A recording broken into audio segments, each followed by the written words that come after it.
రాష్ట్రంలో అధికారంలోకి వచ్చేందుకు కాంగ్రెస్ పార్టీ ప్రజలను 6 గ్యారెంటీల పేరుతో మోసం చేసిందని బీజేపీ ప్రధాన కార్యదర్శి కరీంనగర్ ఎంపీ అభ్యర్థి బండి సంజయ్ ఆరోపించారు. 100 రోజుల్లో 6 గ్యారెంటీలను అమలు చేస్తామంటూ తమ మేనిఫెస్టోను ఖురాన్, బైబిల్, భగవద్గీతగా చెప్పుకుందని మండిపడ్డారు. కరీంనగర్ ఎన్నికల ప్రచారంలో కాంగ్రెస్ పై విరుచుకుపడ్డారు బండి సంజయ్. 6 గ్యారెంటీలను అమలు చేసినట్లు నిరూపిస్తే పోటీ నుండి తప్పుకుంటానంటూ సవాల్ విసిరారు. డేట్, టైం, వేదిక మీరే నిర్ణయించుకోండన్న ఆయన నిరూపించకపోతే కాంగ్రెస్ అభ్యర్థులంతా పోటీ నుండి తప్పుకుంటారా అని ప్రశ్నించారు. అలాగే బీఆర్ఎస్ పైన సీరియస్ అయ్యారాయన. దేవుణ్ణి నమ్మని నీ కొడుకును గుడిమెట్ల ముందు మోకరిల్లేలా చేసిన చరిత్ర హిందువులదని అన్నారు. బీఆర్ఎస్ ను బొంద పెట్టేందుకు ప్రజలు సిద్ధంగా ఉన్నారని బండి సంజయ్ ధీమా వ్యక్తం చేశారు.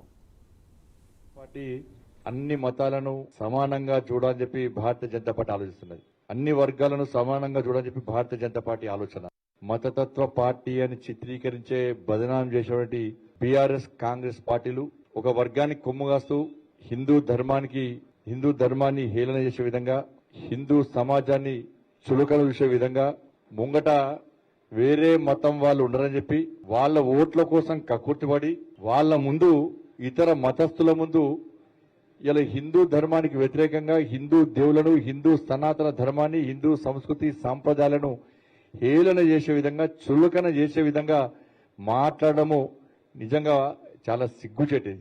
అంటే ఓటు బ్యాంకు రాజకీయాల కోసం, ఓట్ల కోసం హిందువుల దేవులను, హిందువుల ఆచార వ్యవహారాలను, పూర్తిగా సనాతన ధర్మాన్ని ఇతర మతస్థుల ముందు కించపడితే వీళ్ళు ఏ విధంగా హిందువులు అవుతారో నిజంగా వీళ్ళు హిందువుల వాళ్ళ గుండె మీద చేసుకొని చెప్పాలి. భారతీయ జనతా పార్టీ అన్ని మతాలను సమాన